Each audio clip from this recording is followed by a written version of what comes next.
स्वीकृत हुआ। मंत्री जी अब प्रस्ताव करें कि लोकसभा द्वारा यथापारित विधेयक में राज्यसभा द्वारा किए गए संशोधन से सभा सहमत है। महोदय, मैं प्रस्ताव करता हूं कि राज्यसभा द्वारा विधेयक में किए गए संशोधनों पर सहमति दी जाए। प्रश्न ये है कि लोकसभा द्वारा यथापारित विधेयक में राज्यसभा द्वारा किए गए संशोधन से सभा सहमत है। जो सदस्य इसके पक्ष में हाँ कहें, जो सदस्य विरोध में ना कहें।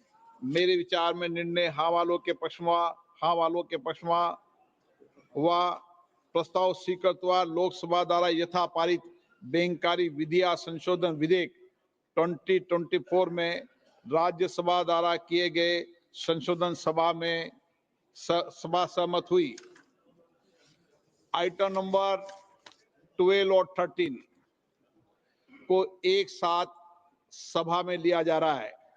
वह संशोधन विधेयक 2025 संयुक्त समिति द्वारा यथा प्रतिवेदित और मुसलमान वक्फ निरसन विधेयक 2024 माननीय मंत्री किरण रिजिजू जी।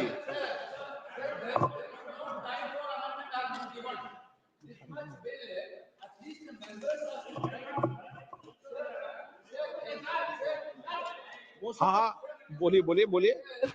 This type of bill, when you are bringing it to the house, at least the members has to have the power to give amendments. Yesterday, what happened to the notice of member only afternoon, around afternoon. Then the amendment time will be ceased till 3:30. Then how can the members move amendments, sir? This is basically this. You are actually bulldozing the legislation, sir. This type of legislation bulldozing is not happening in this house, sir. Sir, members has to go. Why that, sir? You need to give time for amendment, sir.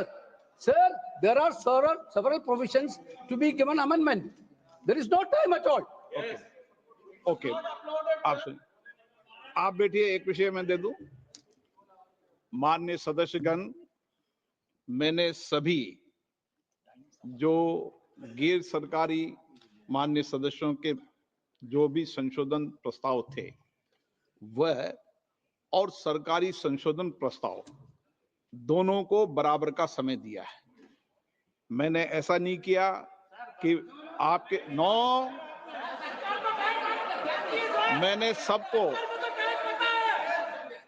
मैंने जितना भी समय गैर सरकारी संशोधन को दिया है उतना ही समय सरकारी संशोधनों को दिया है।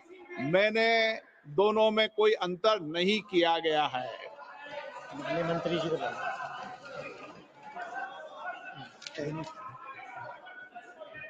हाँ, एक मिनट एन के प्रेमचंद्र जी, आप बता दीजिए। Sir, my point of order is relating to Rule 80, Clause 1 of the Rules of Procedure and Conduct of Business, and under Rule 376 of the Rules of Procedure, and also colon sector, page 650. Sir, now this House is considering a bill, Waqf Amendment Bill 2024, as reported by the Joint Committee, Parliamentary Joint Committee. We are not discussing the original bill. It is as reported by the Joint Parliamentary Committee. My definite question to the Honorable Minister, Honorable Speaker, sir, is whether the Joint Parliamentary Committee has the right to incorporate new provisions in the bill. It is beyond the powers and ambit of the Joint Parliamentary Committee. They have incorporated so many new provisions. I have no objection in respect of those provisions. Even 2A also, it is appreciable.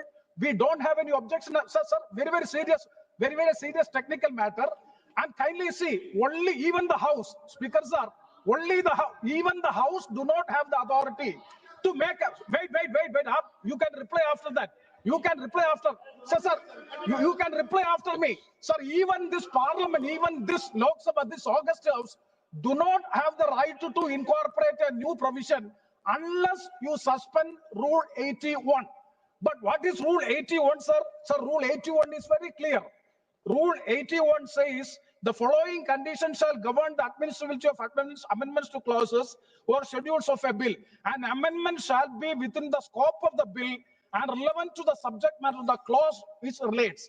whether these so many provisions in the new drafted bill, extraneous provisions are also incorporated that will not come within the purview. That is why I am saying even this house do not have the right to make new provisions unless, let me please, unless and until Rule 81 is suspended. I do agree, sir, I do agree with you.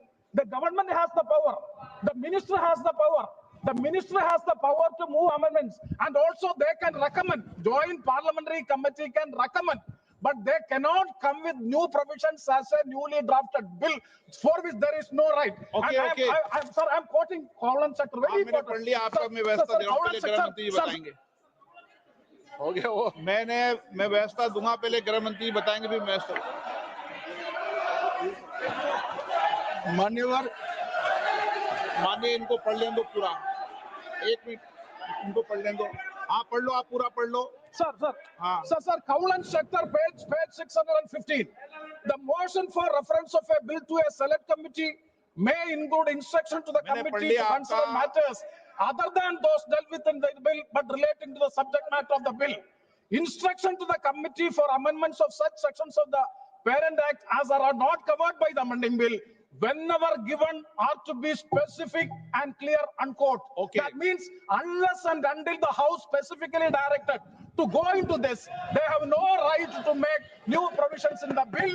It is beyond the powers of the Joint Parliamentary Committee they have acted, for Okay. which I am seeking a ruling. आप बात खत्म करें। माननीय गृह मंत्री जी, आप बैठिए। ऐसा नहीं चलेगा माननीय सदस्य, मैंने सबको मौका दिया, प्लीज बैठिए आप। बैठिए। माननीय गृह मंत्री जी बोलेंगे। मान्यवर, माननीय सदस्य ने जो पॉइंट ऑफ ऑर्डर उठाया है, मैं इसके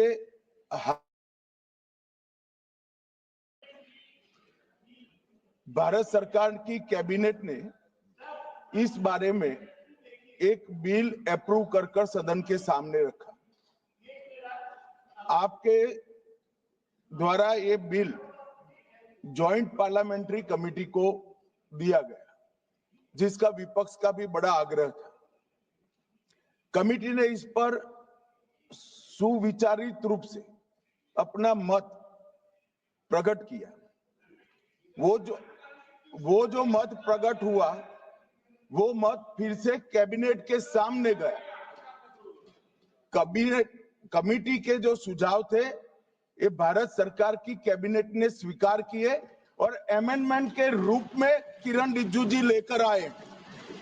ये तभी होता है जब ये ऑफिशियल अमेंडमेंट कैबिनेट की अनुमोदन के बगैर आता है। मान्यवर, मैं नहीं मानता इसमें कोई पॉइंट ऑफ ऑर्डर है, और आपका ही आग्रह था कि कमेटी जॉइंट पार्लियामेंट्री कमेटी बने। अगर कमेटी ने कोई बदलाव ही नहीं करने हैं, तो ये कांग्रेस जैसी कमेटियां नहीं, हमारी लोकतांत्रिक कमेटी है मान्यवर, जो दिमाग चलाती है। कांग्रेस के जमाने में कमेटियां होती थी जो थप्पा लगाती थी।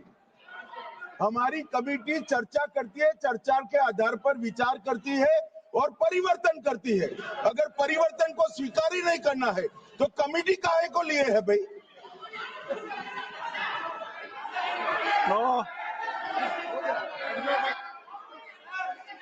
आप जब विधेयक पे चर्चा हो तो सबको मौका दूंगा। अभी 0 ओवर पर